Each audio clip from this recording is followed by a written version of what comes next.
Estamos começando mais um Veteranos Futebol Clube, hoje com um convidado especial, que já fazia algum tempo que a gente gostaria de ter trazido aqui, mas o tempo vai passando e as agendas não são fáceis, né? Mas ele está aqui hoje com a gente, Silvio Figueira, Mano, para quem conhece do futebol, né? Mano Figueira. Satisfação recebê-lo aqui, né? Mais uma vez e primeiro parabenizá-lo pelo trabalho agora que também está desenvolvendo junto à FUVESA, mano. Tessos, aí agradeço, né, o teu convite. A gente teve a outra vez, acho que mais de 3 anos. Né? Faz tempo já. A gente bateu um papo legal lá sobre... O meu cabelo estava preto ainda. O meu faz tempo que está branco.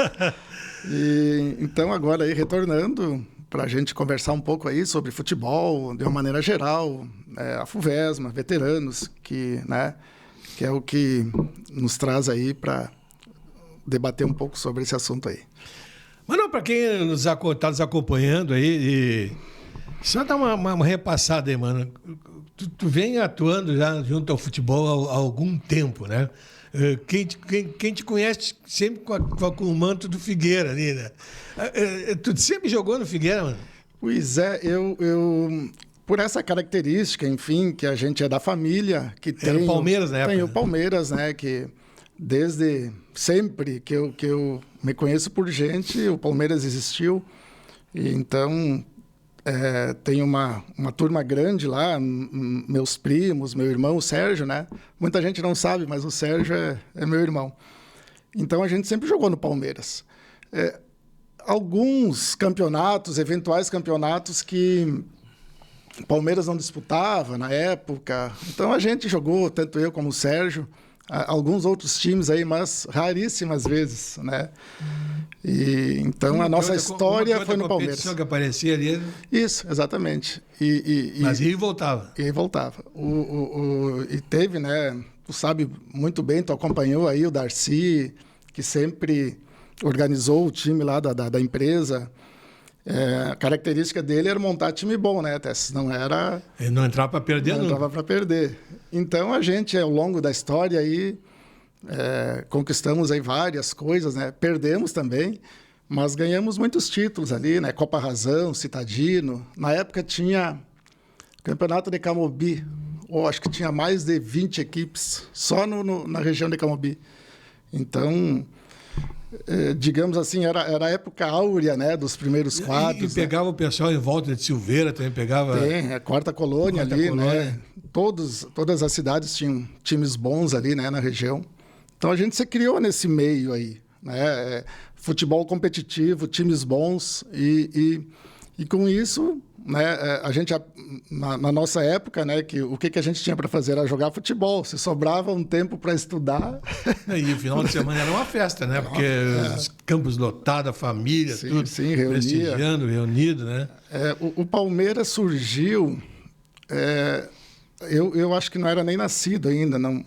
Mas eu lembro que eles jogavam, o time jogava num campo adiante da Vila Figueira. Quem conhece ali, tem uma sequência, tem uma estrada que sai no Arroio Grande. Arroio Grande. E ali, 2 quilômetros adiante... Entra por dentro o próprio... Isso, exatamente. São 4 quilômetros. E ali, 1,5 quilômetro, tinha o campo do Palmeiras. Atravessava o rio e era um campo aberto, assim.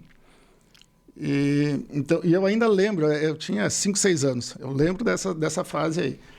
A seguir, aí, o vô, né, o José Figueira, que era o mentor, né, na realidade. Ele que era o idealizador do Palmeiras, o que criou o Palmeiras, eles trouxeram o campo ali para a Vila, onde é hoje. Aí teve a inauguração em 73, se não me engano. Acho que quem jogou lá foi um time do Rio Grandense, né, na inauguração. E dali para cá, né, o campo ali foi evoluindo, foi fechado. No início ele era um campo aberto.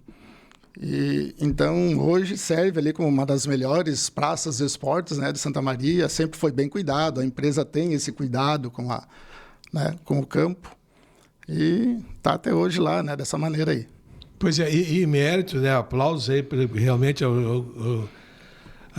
a empresa, né, que ainda apoia até hoje lá, né, com o seu Darcy, o pessoal que mantém o campo, né? Olha, impressionante, né? Que não é fácil, mano.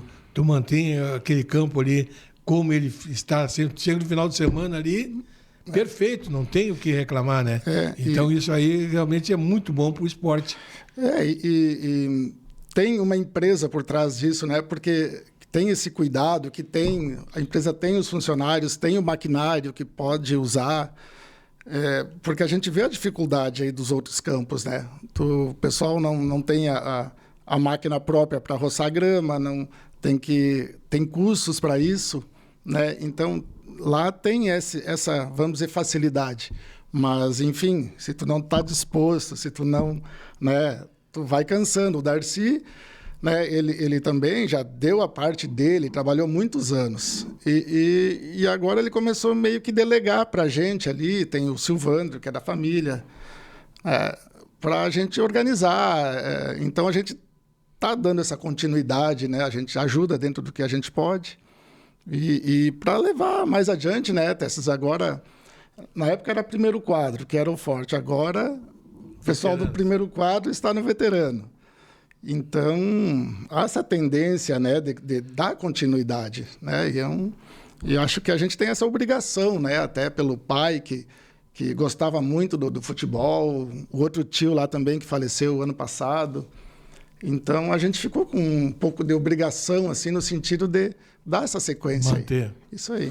Não, e o que é importante, que chama a atenção, né, mano, é que subiu todo mundo junto, né? Um bloco, né? Ninguém se desliga. E esse grupo vem, poxa, já há alguns anos, né? É verdade. Isso é uma família já, né? Além de você, da família, tem os agregados ali que fazem parte do grupo, né? E até falando em Figueira, né, na empresa, existe lá uma outra equipe. Né? Existe uma equipe que joga amistosos. Joga no campo lá do lado. Joga no campo 2. Ela é representada lá pelo pessoal da empresa, os primos, pessoal da redondeza ali. Então, também tem essa sequência, né, de não deixar morrer o pessoal mais novo. Então, né, essa questão aí de até valorizar o nome da empresa, né? O time chama Roseira Figueira, tem o apoio lá da empresa e vamos indo, né? Até que a gente tiver forças aí. O esporte está enraizado ali, né? Está enraizado, né? É questão dos antigos, né? Do futebol aí. Bom, mano, e a tua chegada à Fuvesa, mano? Pois é, uma situação meio, assim, inesperada, né? Que... aquela questão que a Fuvesma estava com o Pelego estava querendo largar, desistir, né? É uma história que todo mundo sabe. Aí veio esse convite através do Ademar e do Adelar, né? Que começaram a reorganizar. Fazer esse movimento. Né? E chamaram o Mauro, né? Para o seu presidente, enfim... E veio o convite. Na verdade, eu sempre gostei de ajudar. Eu já tive em outras situações de CTG, na época anterior. Aí, eu sempre acho que me dispus a ajudar. É uma característica de cada um, né, Tess? E aí veio o convite. Eu entrei na diretoria. No primeiro ano era como... Eu acho que era um auxiliar. Lá eu era um... Na questão de... não, era um diretor ali acho que estava na parte financeira, era um cargo que eu tinha, mas desde o início eu me dispus a trabalhar na questão das fichas, das inscrições, nessa parte aí. Porque é onde tu tem que encaixar, onde tu entende melhor, né? Então, eu me dispus a fazer isso e estou até hoje nessa função aí, né, das fichas, inscrições, né, nessa parte aí. Nessa atividade. E não é pouco, né? Porque são 3.000 atletas. Tem muitos atletas, envolve muita coisa, né? Muita gente envolvida. Então tem as inscrições, aí tem a janela, né? Na janela que agora, né? Que agora está ocorrendo nesse momento, onde praticamente todas as equipes alteram algum jogador. Então, tem esse processo, né, de fazer um trabalho de computador, de montagem de fichas, de ajustes, né? Sim, tem que ter um controle bem preciso, né? Aí tu tem que passar para dentro do sistema da FUVESMA, do site, né? Tu tem que alterar, então envolve muita coisa. Eu tenho lá um funcionário meu que me ajuda a fazer essa parte aí, então a gente trabalha nesse sentido, que eu acho que também descarrega um pouco, né, o trabalho do Mauro, que ele também fazia essa parte das súmulas. Eu disse, Mauro, pode deixar que, né, tem já muita coisa, então a gente tem dado essa ajuda aí para ele. Pois é interessante a atual administração, a gente tem até elogiado bastante. Houve uma descentralização um pouco assim, das atividades. Não digo que esteja descentralizado o comando. Existe um comando, em cima daquele comando existem os coordenadores de cada atividade e o trabalho acaba sendo quase um reloginho, né? Ele vem a cada dia sendo aperfeiçoado. Claro que sempre tem que estar... Sempre aparece uma situação nova, né? Mas interessante que isso tudo está fazendo com que cresça mais uma entidade que está conseguindo acompanhar o tamanho da competição. Que muitas vezes já aconteceu em outras ocasiões, não com a FUVESMA, mas com outras entidades, que a competição crescia demais, a entidade não conseguia acompanhar e acabava dando confusão e a coisa acabava ruindo. Né? Eu acho que o grande mérito, né, do Mauro e do pessoal que está junto com ele é conseguir administrar dessa maneira, né? Delegar. Foram criadas funções que jamais houveram no campeonato de veteranos, com a questão dos coordenadores,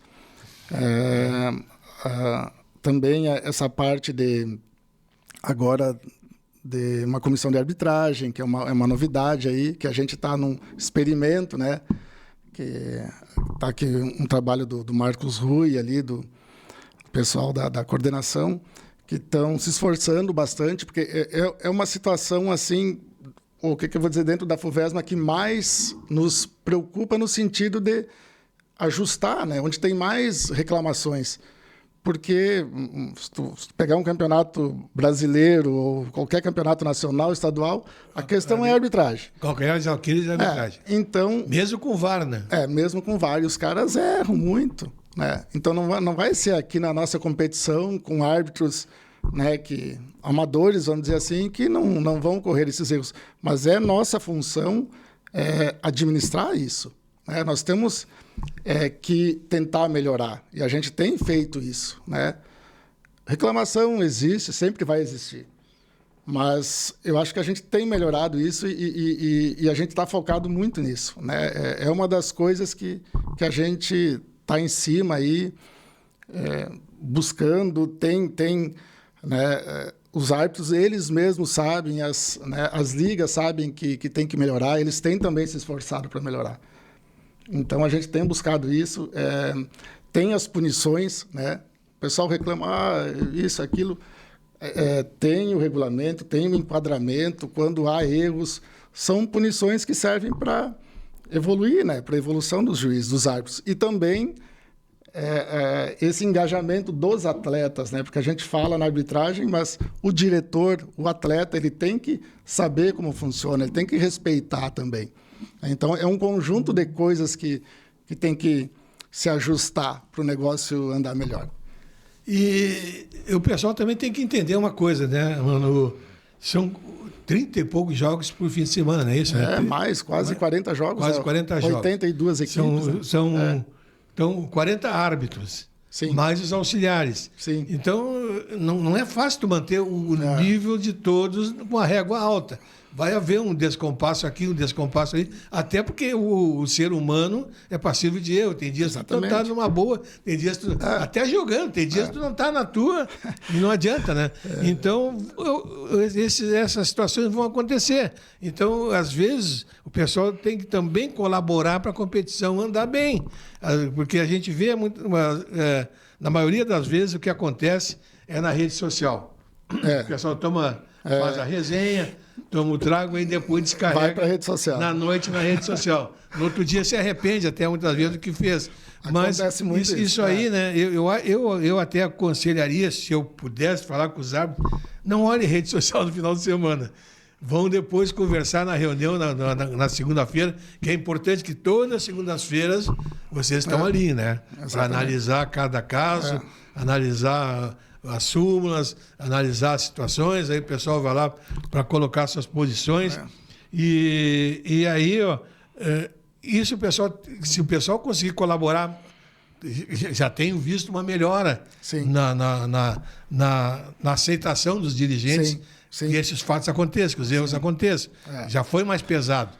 Mas o pessoal também tem que entender que todos têm que colaborar. Se todos colaborarem, vai acontecer algum erro, vai acontecer. Então leva na reunião e vai lá discutir, vamos corrigir, mas não levar as situações, às vezes, não faça uma posição tal que seja difícil de tu conseguir depois contornar, né? Tem essa abertura, né? Foi dado, o Mauro fez questão de dar voz aos dirigentes, até atletas. Tu chega na reunião, tu quer expor alguma coisa, tem o teu momento, tem a tua vez, né? Então, não adianta falar... Hoje em dia é muito fácil tu chegar numa rede social, postar, falar alguma coisa, né? Mas... sem ter fundamentação, às vezes, não sabendo como as coisas funcionam, né? Então, vai lá na reunião, é ouvido, a gente responde, né? Tudo que... Eu acho que as indagações, as reclamações, elas são válidas, né? Até para a gente melhorar, para a gente evoluir nesse sentido. Nós temos que responder, a nossa obrigação responder, dar uma justificativa também para as nossas ações, né? E a gente tem procurado fazer isso. Ontem até a gente, após a reunião, estava conversando, eu, o Everaldo e o Ademar, justamente sobre esse assunto, né? As pessoas têm o direito de reclamar. Tem aquelas que se passam, que falam, às vezes, o que a gente não precisa ouvir, né? Coisas desnecessárias, mas também coisas que a gente tem que explicar, tem que dar uma justificativa. E a gente tem procurado fazer isso, né? O Everaldo faz muito isso. É uma situação onde ele está mais envolvido, porque na questão das grades, né, de campos, distribuição dos campos, isso é uma coisa muito complicada de fazer. E às vezes não há um entendimento das equipes. Tem menos campo do que jogos. Isso começa por aí. E aí o cara acha que colocou ele no segundo horário, ele queria jogar no primeiro, estão me prejudicando. Então, ele tem que ter esse entendimento também. E no futebol, sempre tu acha que tem um fantasma, sempre tem um fantasma para te prejudicar. E assim, eu tenho certeza, assim, pela equipe que está lá, a gente tenta fazer, né, o melhor para todos. Ninguém puxa para o seu lado lá dentro. É uma percepção assim que eu tenho, porque, né, não condiz com a honra do pessoal que está lá, né? Todo mundo que está lá trabalha pelo melhor de todos. A gente erra, a gente corrige. Então, as pessoas também têm que entender isso, que a gente é passível de melhorar, de errar e de tentar melhorar, né? Tem que tentar melhorar. Sem dúvida nenhuma. E eu acho que isso aí tudo vocês têm conseguido contornar dessa forma, com diálogo, com a reunião da segunda, sendo exatamente para o pessoal fazer suas colocações. E interessante, importante é que a arbitragem aceite as críticas, procure corrigir os seus defeitos, que às vezes anteriormente, algum tempo atrás, a gente via também um pouco de digamos assim, o pessoal fincar pé e não querer mudar, achar que é interferência.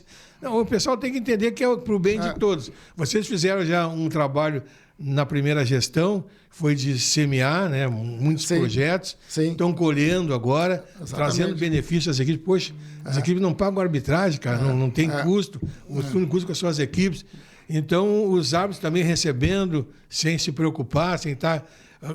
A pior coisa que existia, assim, eu me constrangia no lugar desse quando eu ficava vendo, assim, quando eu também trabalhava em alguma equipe ali no grupo de apoio.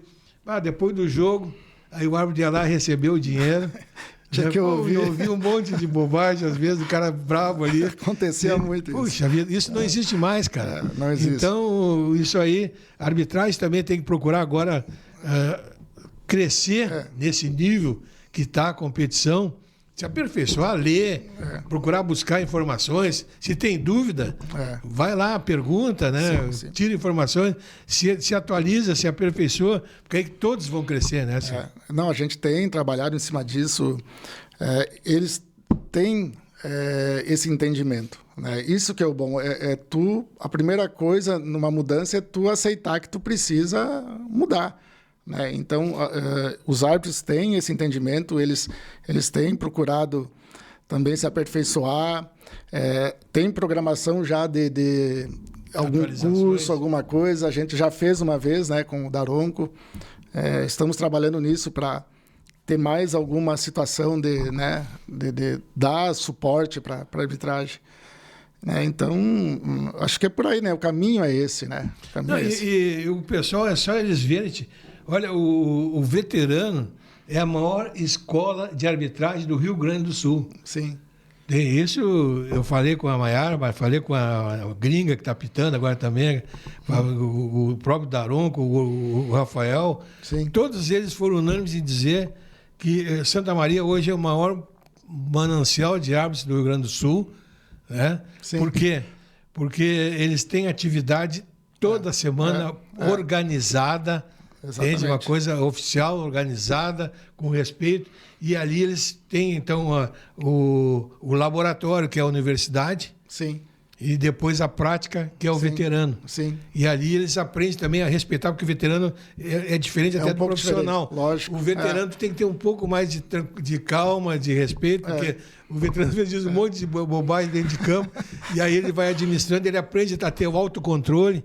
Tudo isso eles falaram, entende? Então é uma escola o veterano. O resultado está aí, né, Tess? Olha os árbitros aí estão... Onde é que os melhores nossos árbitros chegaram, né? Entende? E tem mais despontando, e tem outros que estão despontando já aí. Então, e o pessoal que está na arbitragem hoje tem que entender isso e aceitar que é o momento de se aproveitar. Eles estão na melhor escola que pode estar, né? Sim. Alguns até nem se dão conta disso. Sim. Não estão valorizando isso. Mas é a maior escola que está aí. Então, vamos, às vezes, ter um pouco de paciência com o velho também. Às vezes os velhos dão algum problema, descarregam aí dentro de campo. Tudo é questão de administrar, né? Administrar as pessoas. Administrar pessoas é difícil, mas se conseguir fazer isso, encaixa tudo, né? Eu tenho uma palavra-chave que eu usei sempre, que eu aprendi, é o equilíbrio, né, Tess? Exatamente. Tudo tem que ter equilíbrio na vida. Até para estar lá, né, tu participar de uma diretoria desse tamanho, né, da função que tem a FUVESMA, tem que ter pessoas equilibradas, né? E o Mauro representa muito isso, né? Ele é um cara que tem esse poder de conseguir conciliar as coisas, achar o momento certo de, né, tomar atitude mais rígida ou não, né, de conversar. O Everaldo é o que, né, também tem uma grande capacidade dessas situações de explicar, de mostrar como funciona. Né? A atividade que ele faz lá é muito importante. Né? Então, são pessoas que estão lá que têm essa capacidade. Né? E outros que estão lá, o Ademar como um consultor, como um ajudante, o Tâmbara como vice, são pessoas que têm essa capacidade administrativa. Né? Então, dessa maneira, a tendência é que as coisas funcionem bem, né? E vocês estão dando um grande passo, viu? Que é essa comissão de arbitragem, porque toda a federação, confederação, todos têm um diretor responsável pela arbitragem. Sim. E a FUVESMA está dando esse primeiro passo para chegar a ter um coordenador de arbitragem. Porque existem aquelas reclamações das equipes. Escalou errado, porque o fulano mora em tal bairro, ciclano, tem aquelas conversas mole que todo mundo já conhece. O cara da Zona Norte, o cara da Zona Sul, o cara da Zona Oeste, sempre tem uma desculpa. E assim, não tendo alguém que administre essa situação, entende? Que consiga ir levando, aí o cara da arbitragem, não, eu não aceito que mexa na minha... Cada um tem a sua escala, não mexe, não aceito... Não pode ser assim também, as coisas têm que ser conversadas, administradas. E eu acho que aí tem que partir desse trabalho da FUVESMA. Eu acho que essa comissão é um primeiro passo para, quem sabe, os quadros de arbitragem que se habituarem um pouco a a também fazer parte da gestão da FUVESMA, né? Para entenderem certas coisas. Exato. Eu acho que a partir daí o próximo passo de vocês, quem sabe, como coordenador de arbitragem. Né? No início nada é muito simples, né, Tess? Tem que um monte de ajuste, já vão surgindo situações novas, então isso demora um tempo para a coisa encaixar. Mas eu acho que o caminho é esse aí. As coisas estão começando a melhorar, já tem resultados positivos. Eu acho que a tendência é dar certo. Alguma mensagem que queria deixar aí para os veteranos, não? Como diz o Everaldo, né? A gente trabalha, se esforça, porque a gente tem o objetivo de chegar lá nos 70, né? Então, principalmente para os jovens, né? O pessoal que está chegando no 35, é esse pessoal que vai dar continuidade, né? E ali vão ter que surgir novos diretores, né? Todo mundo passa. A nossa fase de direção vai passar e ninguém é insubstituível. Mas quem é que vai assumir para não deixar o veterano morrer? É o pessoal que tá vindo das categorias, né, de menos idade. Então, a mensagem é essa, e que o objetivo desses 2.000 e tantos atletas que jogam seja jogar futebol. Chegar no fim de semana, jogar futebol. Fazer a resenha, levar a família. Que esse é o objetivo. A família junto. Exatamente. O ganhar faz parte, mas tu estar lá, tu chegar no sábado, esse que é o bom, né? Tu encontrar teus amigos, jogar tua bolinha, te divertir, né? Isso é o que faz bem para nós, nos traz saúde. Então, Sim, esse é a mensagem. Esse xingo dentro de cama, ali fora se abraça, vou tomar uma cerveja e comer Isso é interessante. Fazer a resenha depois, né? E essa resenha é tão importante, né, mano? Porque ali se resolve até problemas particulares, psicológicos, financeiros. Às vezes o cara está com um problema, do vario que tu conversa, descarrega. Não deixa de ser uma sala de um psicólogo. Terapia. Uma terapia. Mano, obrigado pela tua vinda. Sei que a tua agenda é carregada, mas fica aí o nosso abraço, né? Satisfação em vê-lo trabalhando junto também nessa direção da FUVESMA. E sucesso para vocês, viu? Aí, obrigado, eu que agradeço aí. Um abraço a todos. E nós estamos indo embora. Um grande abraço, até o próximo programa.